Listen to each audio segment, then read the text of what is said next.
Bulletin के आगाज में आपको बताएंगे कराची में बल्दियाती इंतखाबात तीसरी मरतबा मुलतवी कर दिए गए। इलेक्शन कमीशन ने पोलिंग की नई तारीख के लिए जायजा इजलास 15 रोज बाद तलब कर लिया।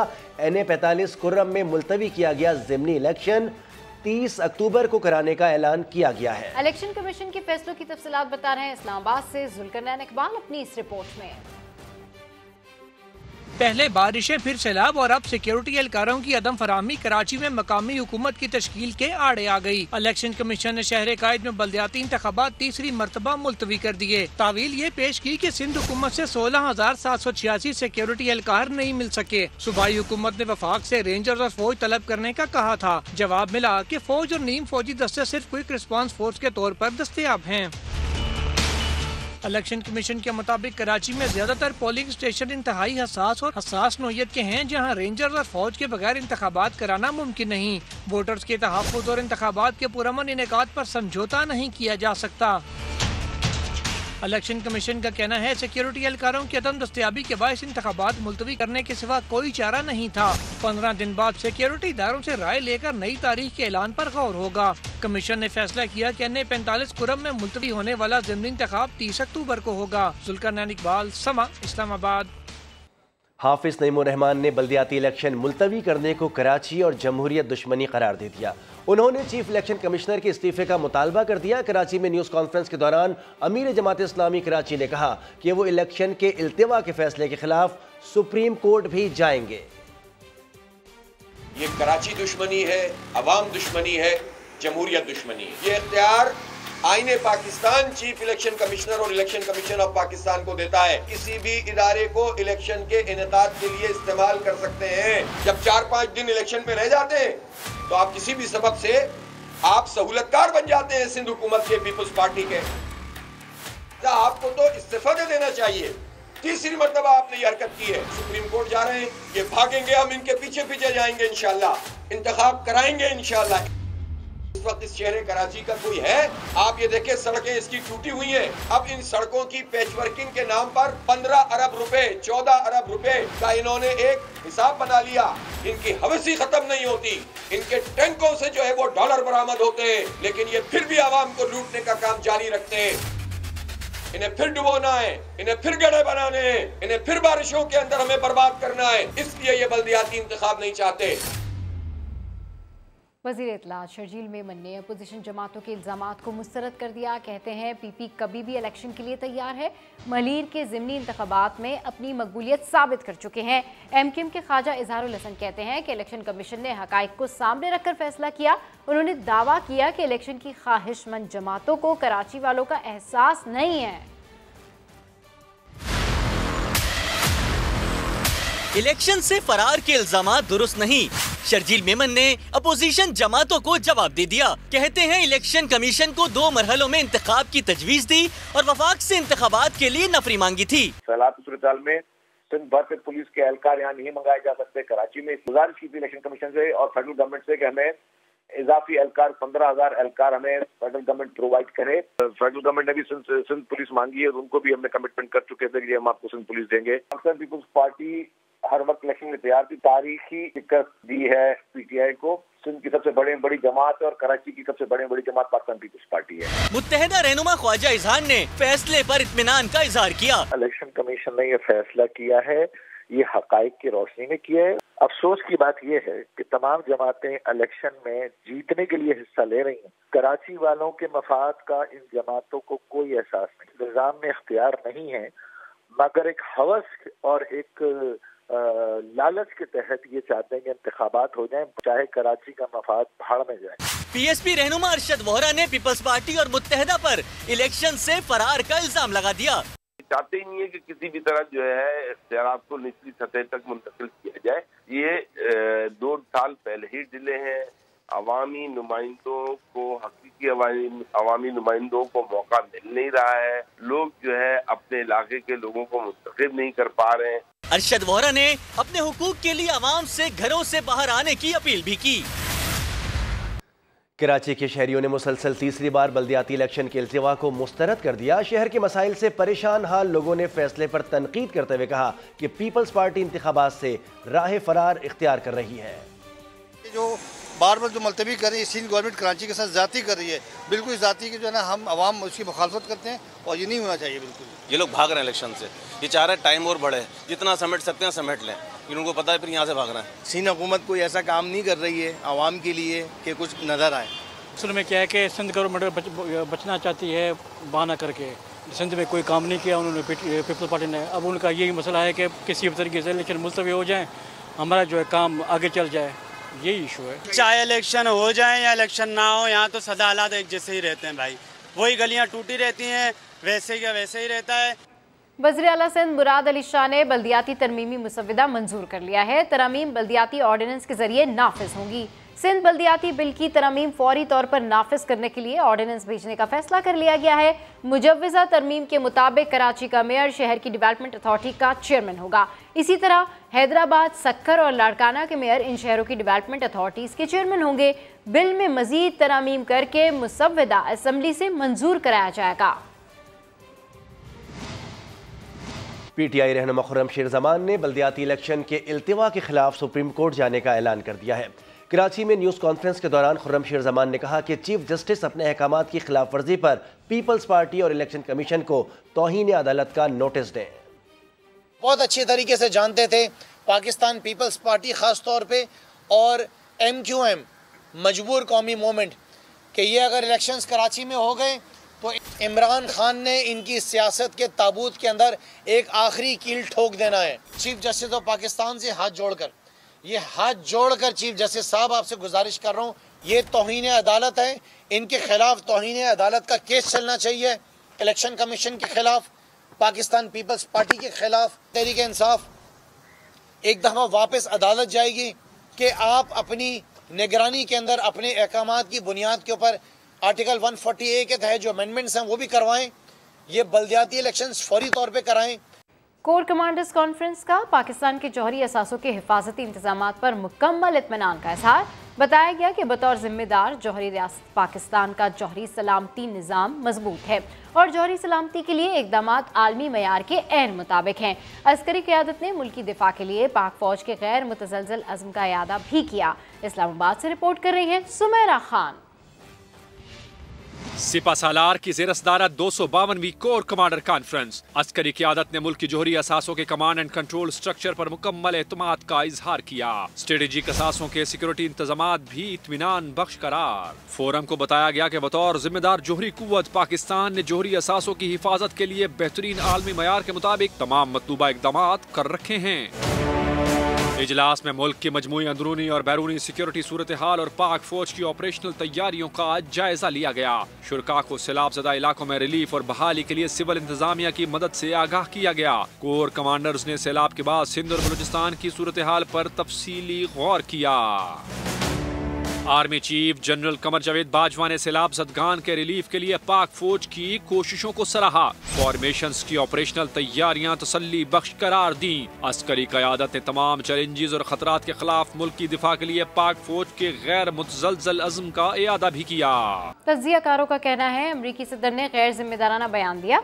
पाकिस्तान के एटमी असासे महफूज हाथों में है। भारत और इसराइल की एटमी सलाहियतों पर सवाल क्यों नहीं उठाए जाते? US प्रेसिडेंट का बयान जो है वो एक गैर जिम्मेवाराना किस्म का बयान है और या उसके उनका जो माइंड है पाकिस्तान के खिलाफ उसकी गमाजी करता है। उनको न इंडिया का एटमी प्रोग्राम नजर आता है ना इजराइल का नजर आता है। प्रेसिडेंट जो बाइडेन साहब की ये स्टेटमेंट आई थी पाकिस्तान के एटमी हथियारों के बारे में, उसके बाद अमेरिका के जो स्पोक्स पर्सन है उन लोगों ने भी ये इजहार किया कि पाकिस्तान के हथियार जो हैं वो महफूज है। इत्मीनान होना चाहिए कि हमारे एटमी असासे हों या दूसरे हथियारों अल्हम्दुलिल्लाह महफूज हैं। और जो कोर कमांडर कॉन्फ्रेंस ने कहा है वही नहीं बल्कि पूरी कौम मेरा ख्याल ये कहेगी कि हमारे असासे बहुत महफूज हैं। बस जिन लोगों की आंखों में खटकते हैं वो इसके ऊपर तनकीद करते रहें। और अभी आपको बताएं कि MQM के एक वफ्द ने इस्लामाबाद में वज़ीर-ए-आज़म शहबाज शरीफ से मुलाकात की है। ज़राए के मुताबिक इस मौके पर MQM ने वाज़े किया है कि हल्का बंदियों के बगैर इलेक्शन नहीं हो सकते। समा के नुमाइंदे साद साबरी से तफसील जानेंगे। साद साबरी, इस मुलाकात में क्या तय पाया? होने से ऐसा ही है। एमक्यूएम के वक्त की मुलाकात हुई है वज़ीर आज़म पाकिस्तान शहबाज शरीफ साहब से। मुलाकात में गवर्नर सिंध कामरान किशोरी, खालिद मकबूल सिद्दीकी, वसीम अख्तर, फैसल सब्ज़वारी शरीफ थे, जबकि वज़ीर आज़म के हमरा राना सनाउल्लाह, साद रफीक और अयाज सादिक ने भी मुलाकात में मौजूद थे। एमक्यूएम ने मौक़िफ़ इख्तियार किया मुलाकात में कि सिंध में हल्का बंदियों के बगैर जो इंतखाबात हैं, जो इलेक्शन है वो नहीं हो सकते, और जो मुआहदे किए गए हैं उनमें सबसे अहम नुक्ता जो है एमक्यूएम का ये कहना था कि वो हल्का बंदियां हैं। मौलाना फजलुर रहमान और शहबाज शरीफ वज़ीर आज़म पाकिस्तान के हवाले से एमक्यूएम का मौक़िफ़ था कि आप तमाम जो है वो जामिन है मुआहदों के, जल्द से जल्द इस पे अमल करवाया जाए। अब काफी वक्त हो गया है, जल्द फैसला करना होगा, जल्द फैसला कर लिया जाए, मुआहदों पर जल्द अमल करवाया जाए। बहुत शुक्रिया साद साबरी। शाहजेब कत्ल केस में सुप्रीम कोर्ट ने दहशतगर्दी की दफात खत्म कर दी। फरीकैन में सुलह की बुनियाद पर मुजरिमान की उम्र कैद के खिलाफ अपील मंजूर कर ली गई।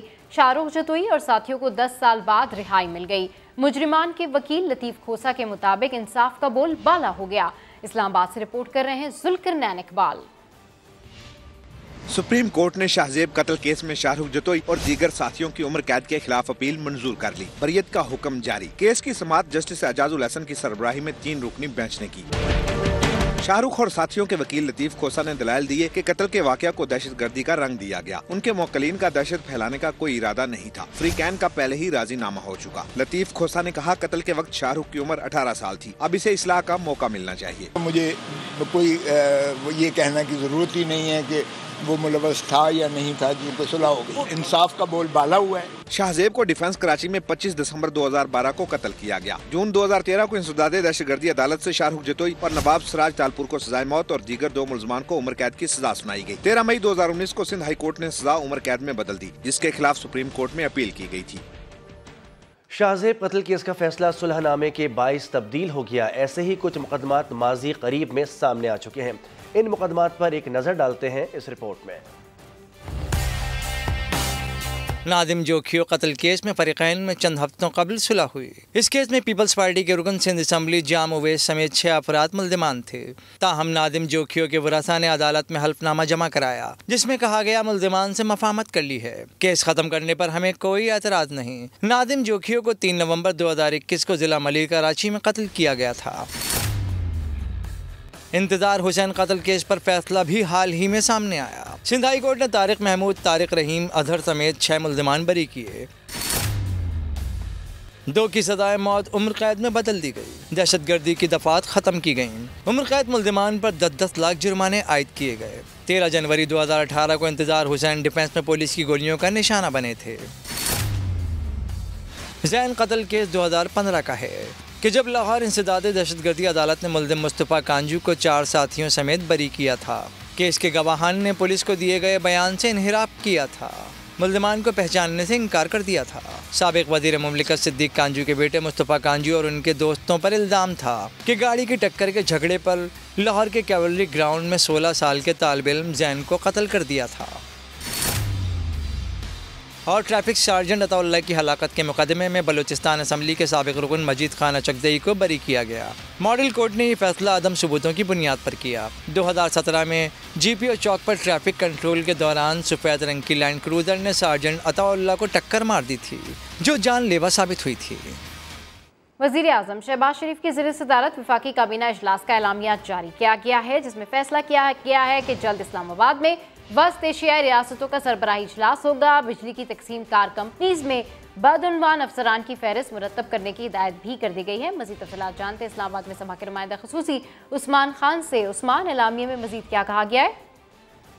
जी बिल्कुल, वज़ीर आज़म की जानिब से जो काबीना अरकान को एतमाद में लिया गया, जो उनके दौरे से और ये बताया गया कि गवादर और कराची बंदरगाहों से वस्त एशियाई रियासतों से रेल, रोड और तवानाई राहदारियाँ कायम करने के हवाले से जो सरबराही इजलास होगा उसमें असूली फैसले किए जाएंगे। वज़ीर आज़म की कायम करदा कमेटी की सिफारिशात की रोशनी में इन जवाबत का एक जामे लायामल भी पेश किया जाएगा। साथ साथ वफाकी काबीना ने हालिया मरदमशुमारी के अमल को किसी भी सूरत रोके बगैर जारी रखने की हिदायत की है और पावर डिवीजन की तरफ से बिजली की चोरी, लाइन लॉसेज और नुकसान को कम करने के लिए जामे हिकमत पर तफसीली ब्रीफिंग दी। और वज़ीर आज़म ने पावर डिवीजन को आइंदा इजलास में डिस्कोर्स में इंतहाई जरूरी स्टाफ की खालिसानियों की जामे रिपोर्ट काबीना को पेश करने की हिदायत की। और साथ ही भी कहा कि करप्ट अफसरान की फहरिस्त भी जो है फराहम की जाए और अच्छी शोहरत के हामिल अफसरान को जो है में तैनात किया जाए। साथ साथ ये भी कमेटी भी बनाई गई है वज़ीर दिफा ख्वाजा आसिफ की सरबराही में, जो कि इन तमाम मामलात का जायजा लेगी और 2 हफ्तों के दौरान मुशावरत जामे मुकम्मल मुनक़्क़द करके काबीना को रिपोर्ट पेश की जाएगी। और ये भी कहा गया है। के लिए शुक्रिया उस्मान। वज़ीर मुमलिकत मुसद्दिक मलिक का कहना है कि इमरान खान लॉन्ग मार्च की धमकी देकर रियासती इदारों से NRO मांग रहे हैं। एक प्रेस कॉन्फ्रेंस में उन्होंने कहा एक वीडियो का शोशा छोड़कर साजिश की जा रही है। मलिक रियाज और क्रिकेट क्लब से मिलने वाली ममनुआ फंडिंग मुल्क के खिलाफ साजिशों में इस्तेमाल हो रही है।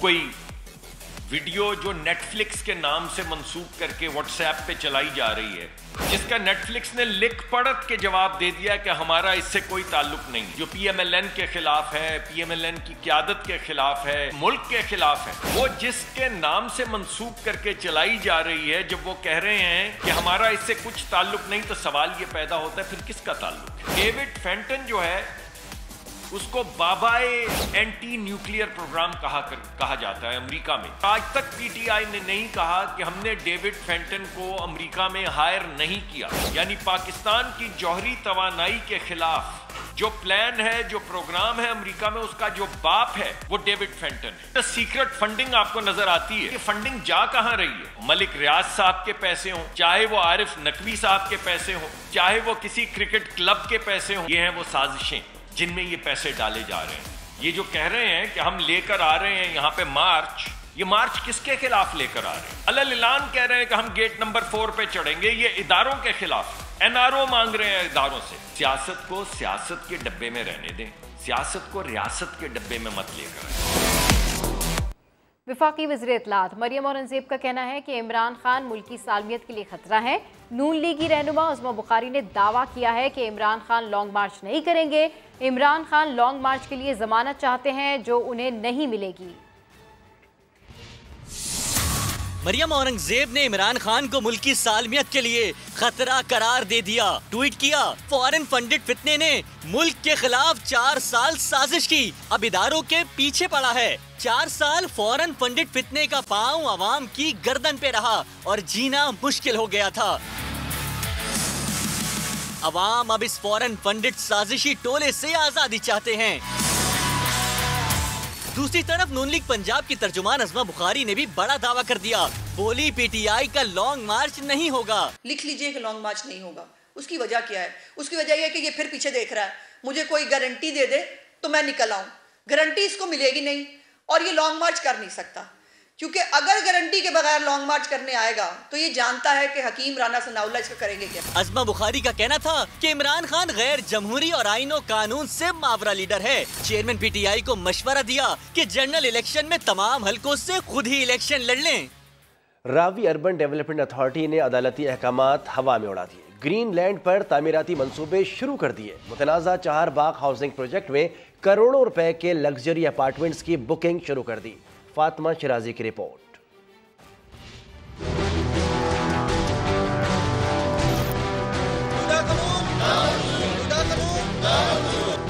खूबसूरत इमारत, लग्जरी अपार्टमेंट्स, लेकिन ये सब कुछ होगा कहाँ, किसी को मालूम तक नहीं।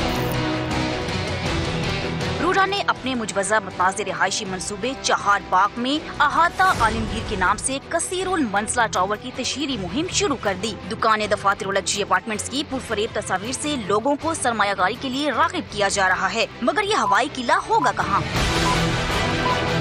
इसके महले वकूफ का भी किसी को इल्म तक नहीं। रूडा अथॉरिटी इस इलाके में गरीब किसानों से चंद 100 रुपए फी मरला की इवज जमीन खरीद रही है। लेकिन जरा इस ख्याली मल्टी स्टोरी टावर के रेट्स तो मुलाहिजा कीजिए। सिंगल बेड के रिहायशी अपार्टमेंट की कीमत 1 करोड़ 90 लाख रुपए, 2 बेड्स वाले अपार्टमेंट की कीमत 3 करोड़ 90 लाख और 3 बेड का अपार्टमेंट मिलेगा 4 करोड़ 80 लाख रुपए में, जबकि बुकिंग के वक्त जमा कराई गई 5 से 10 हजार की रकम नाकाबिले वापसी होगी। सुप्रीम कोर्ट ने रूडा को तामीराती मंसूबे शुरू न करने के अहकामात दे रखे हैं और एक्वायर की गई जमीन पर सिर्फ माहौलियाती बेहतरी के लिए तैयार किए गए मंसूबों पर काम करने की हदायत की है। लेकिन रूडा की जानिब से चहार बाग के रिहायशी मंसूबे पर तेजी से काम आगे बढ़ाया जा रहा है। ये वाज़ेह रहे कि रूडा प्रोजेक्ट 1 लाख एकड़ से जायद रकबे पर बनाए जाने का मंसूबा है, जिसमें से रूडा अथॉरिटी सिर्फ 7,000 एकड़ रकबे हासिल कर सकी है। रूडा अथॉरिटी के मंसूबों के लिए जमीन की दस्तयाबी अभी तक यकीनी नहीं। सरमायाकारों ने खदशा जाहिर किया है कि ख्याली मंसूबों के नाम पर बुकिंग की मद में अरबों रुपए इकट्ठे करने की कोशिश किसी बड़े मालियाती स्कैंडल का बाइस बन सकती है। फातिमा शिराजी, समा, लाहौर।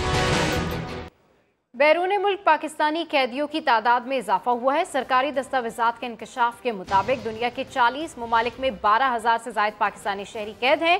इनमें 2,565 कैदी मामूली जुर्माने अदा ना करने की वजह से सलाखों के पीछे हैं। यह अहम खबर हम आपके साथ में शेयर कर रहे हैं कि बैरून मुल्क पाकिस्तानी कैदियों की तादाद में इजाफा हुआ है। सरकारी दस्तावेजात के इंकशाफ के मुताबिक दुनिया के 40 ममालिक ऐसे हैं जहां 12,000 से ज्यादा पाकिस्तानी शहरी मौजूद हैं कैदी के तौर पे। इनमें 2,565 कैदी मामूली जुर्माने अदा ना करने की वजह से सलाखों के पीछे हैं। इस हवाले से हम आपको अपडेट कर रहे हैं। 50% कैदी सऊदी अरब और मुत्तहदा अरब इमारात की जेलों में है। दस्तावेजात के मुताबिक ऐसा कहा जा रहा है। इस पे मजीद तफसीलात हासिल करते हैं हेड ऑफ समा इन्वेस्टिगेशन यूनिट जाहिद गिशकोरी साहब से। जी अपडेट कीजिए। जी देखिए, बैरून मुल्क पाकिस्तानी कैदियों की तादाद 10,000 से 12,000 हो गई है। ये 2,000 कैदी पिछले 2 साल में ऐड हुए हैं। 40 ममालिक में ये पाकिस्तानी कैदी मुख्तलिफ जेलों में है, जिसमें 2,565 कैदी मामूली जुर्माने अदा न कर सकने की वजह से 2 ममालिक की जेलों में है। मजमूई तौर पर 50% कैदी सिर्फ सऊदी अरब और मुत्तहदा अरब इमारात की जेलों में है। जो दस्तावेजात हमने हासिल किए उससे ये मालूम होता है कि सऊदी अरब और इमारात में 1234 पाकिस्तानी पिछले साल ही मुख्तलिफ जेलों में डाले गए हैं। और ये एक महज इत्तफाक है कि 3100 से जायद कैदी सऊदी अरब की मुख्तलिफ जेलों में है इस वक्त। इसके अलावा इतने ही मुत्तहदा अरब इमारात में है। फिर 683 पाकिस्तानी कैदी भारत की मुख्तलिफ जेलों में है। 100 से जायद पाकिस्तानी शहरी ईरान में है, 109 से जायद फ्रांस में है। लेकिन मैं आपको ये बताता चलूँ कि पिछले 5 साल में 10,000 से जायद पाकिस्तानी रिहा भी किए गए हैं मुख्तलिफ ममालिक से। तो ये एक बढ़ती हुई तादाद है। इसके बावजूद भी 12,000 पाकिस्तानी 40 ममालिक से ठीक है, ये एक बढ़ती हुई तादाद है। सरकारी दस्तावेजात के इंकशाफ के मुताबिक दुनिया के 40 ममालिक में 12,000 से ज्यादा पाकिस्तानी शहरी कैद हैं। अपडेट करने के लिए शुक्रिया जाहिद साहब। आगे बढ़ेंगे, आपको बताएं लोगों पर चोरी का इल्जाम लगाने वाली तहरीक इंसाफ के दौर में पाकिस्तान रेलवे में चोरों का राज रहा। 2020-21 की ऑडिट रिपोर्ट में 83 करोड़ 72 लाख 60 हजार रुपए मालियत की कीमती अशिया चोरी और गुम होने का इंकशाफ हुआ। रिपोर्ट के मुताबिक अशिया का गुम और चोरी होना इंतजामिया की नाअहली है।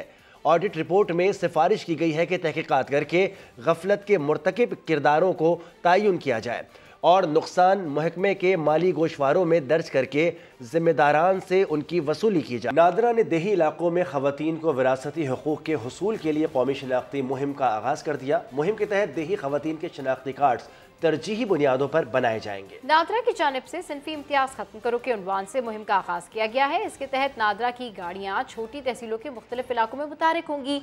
इन इलाकों में ऐसी खवातीन का कौमी शनाख्ती कार्ड बनाने को तरजीह दी जाएगी जो अभी तक कार्ड की हामिल नहीं। और अभी आपको बताएं मौजूदा माली साल की पहली छमाही में खुराक की दरामद में 15% इजाफा रिकॉर्ड किया गया। 609 अरब रुपए का मसावी ज़र मुबादला खर्च हुआ।